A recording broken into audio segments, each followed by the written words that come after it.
સાત લીમડામાં એક ડાળ મીઠી રે ચોહરા ખંડવાળી. સાત લીમડામાં એક ડાળ મીઠી રે ચોહરા ખંડવાળી. સાત લીમડામાં એક ડાળ મીઠી પ્રભુને પુત્ર આપ્યો રે ચોહરા ખંડવાળી. પ્રભુએ પુત્ર આપ્યો રે જય હો. ચોહરા ખંડવાળી. માએ પ્રભુને પુત્ર આપ્યો રે ચોહરા ખંડવાળી. માએ પ્રભુને પુત્ર આપ્યો રે ચોહરા ખંડવાળી. મેરિયાને પડ દેવા તું થાય રે ચોહરા ખંડવાળી. માં ભૂતનો ગરબો છે, આ તો રમવો પડે. બધા ઊભા થઈને રમવો પડે આ ગરબો. ખંડવાળી. મેરિયાને પડ દેવા તું થાય રે ચોહરા ખંડવાળી. પડ દેવા તું થાય રે ચોહરા ખંડવાળી. મુખ તું થાને મારી માય રે ચોહરા ખંડવાળી. રે ચોહરા ખંડવાળી. મુખ મુખ તું થાને મારી માળી રે ચોહરા ખંડવાળી.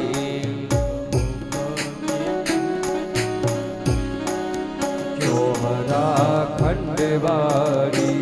રે વાદે મેરિયા નહીં ઓળખ ચોહરા ખંડવાળી.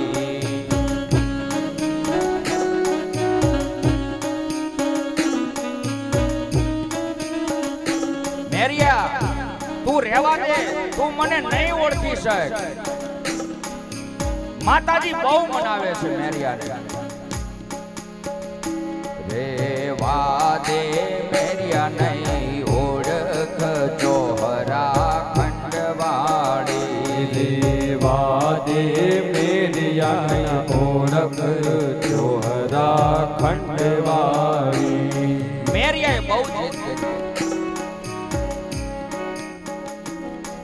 માતા કહે છે કઈ વાંધો નહીં, જા. મા મહિનાની 8મ સુધીનો હું તને વધારા આપું છું. અને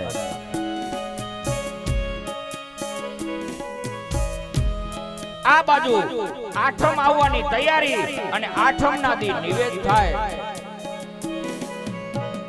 માં બુટનો ગરબો છે, રમવું બધાએ પડે.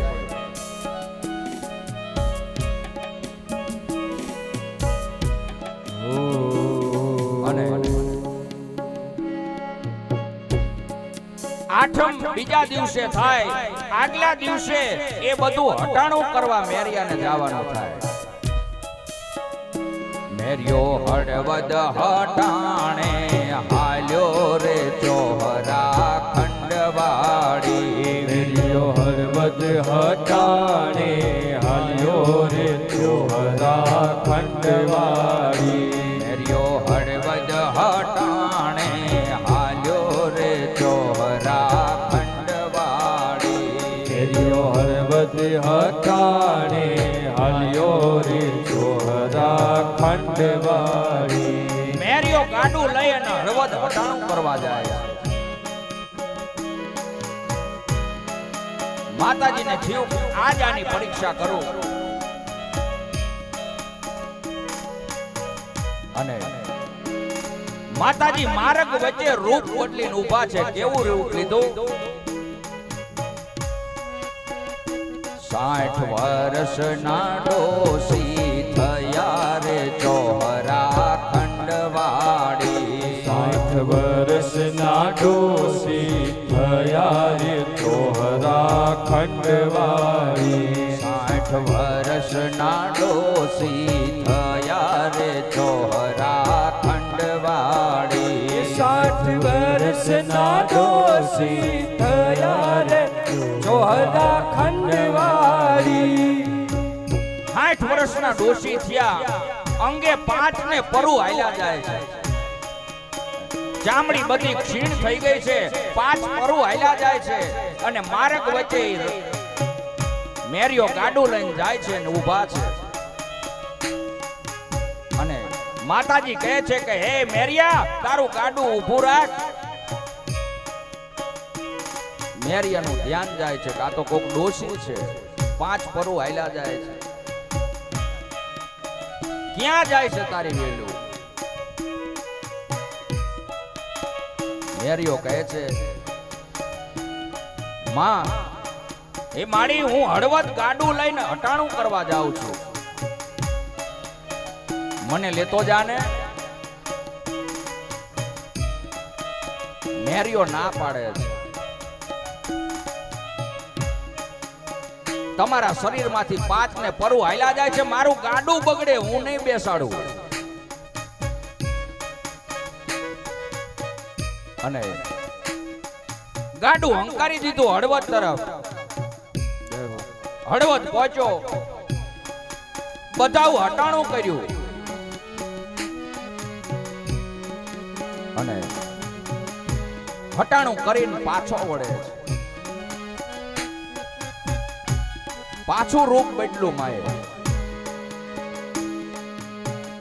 કે આજ આને હું ભાન કરાવું હું કોણ છું. માતાજીએ રૂપ બદલું, માર્ગ વચ્ચે પાછા આવીને ઊભા. એવું રૂપ લીધું. 16 વર્ષના સુંદરી થયા રે ચોહરા ખંડવાળી. 16 વર્ષના સુંદરી થયા રે ચોહરા ખંડવાળી. 16 વર્ષના સુંદરી થયા રે ચોહરા ખંડવાળી. 16 વર્ષના સુંદરી થયા રે ચોહરા ખંડવાળી. માં જગદંબાએ 16 વર્ષની સુંદરીનું રૂપ લીધું અને મેરિયાને કીધું, તમારું ગાડું ઊભું રાખો. કેમ? મારે ગાડામાં આવવું છે. ના તો જે મેરિયાનું તપ હતું, માં જગદંબા ઉપર જે એની શ્રદ્ધા હતી, એમાં ફેર પડવા માંડ્યો. અને કીધું બેસી જાઓ, કઈ વાંધો નહીં. ગાડામાં બેસાડ્યા અને ઠાઠામાં બેઠા છે માતાજી. છેલ્લે મેરિયાની મતીમાં ફેર પડવા લાગ્યો. માતાજીને કહે છે કે એમ છેલ્લે કેમ બેઠા છો, આગળ આવો ને, મારું ગાડું ઉલડે છે. માતાજી પાછળથી થોડાક આવીને વચ્ચે બેઠા. પણ આજે મન બીજું હતું મેરિયાનું. હજી વચ્ચે નહીં, આગળ આવતા રહો. સાવ આગળ આવીને બેઠા અને પડખું વારીને માતાજી બેઠા.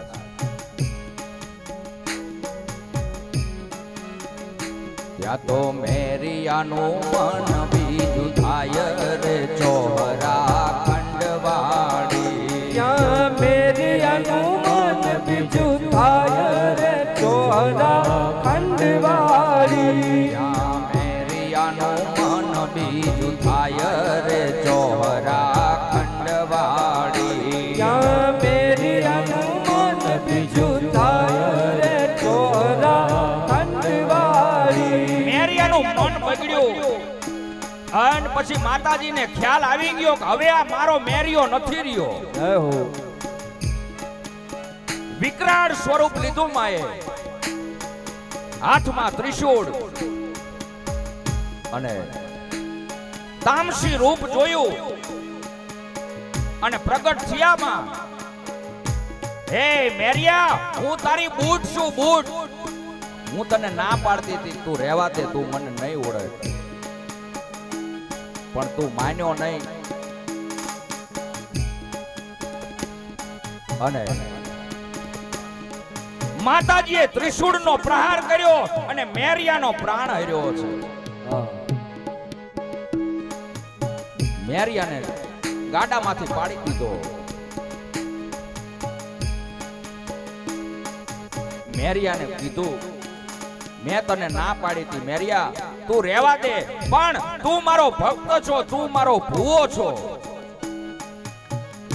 કોઈ પણ બેન દીકરી સામુ એવી આવી નજર ન કરાય, પણ હું તો દેવ છું, તું મને ન ઓળખી શક્યો. અને દેવ જો મારા ભુવાનું હું આવું જતું કરું તો મને કલંક લાગે.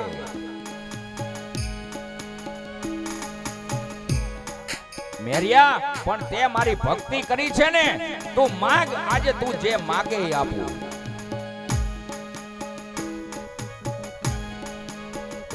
મેરિયો મરતા સમયે બોલ્યો રે ચોરા ખંડવાડી. મેરિયો મરતા સમયે એમ બોલ્યો રે ચોરા ખંડવાડી.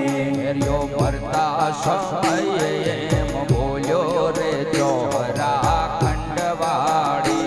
મેરિયો મરતા સમયે એમ બોલ્યો રે ચોરા ખંડવાડી.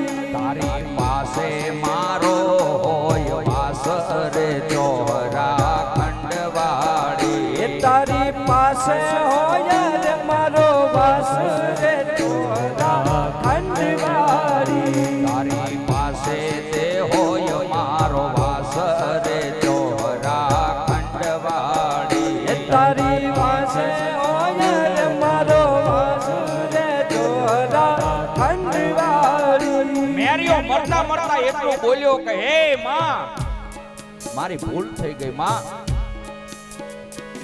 બુટમાએ કીધું, તું મને નહીં ઓળખ, મેં પહેલેથી કીધું તું. પણ માં, હવે હું મરતા મરતા એટલું માંગુ છું કે તારી પાસે હોય મારો વાસ. અને આજે પણ અમારે હળવદની બાજુમાં સાપકડા જેઠવા ધાર, ત્યાં બુટમાં બિરાજમાન અને પડખે મેરિયો છે. માં જગજનની છે, એની ક્યારેય પરીક્ષા ન કરાય.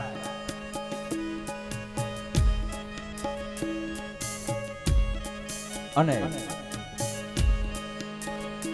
એને નમતું ભજતું રહેવાય.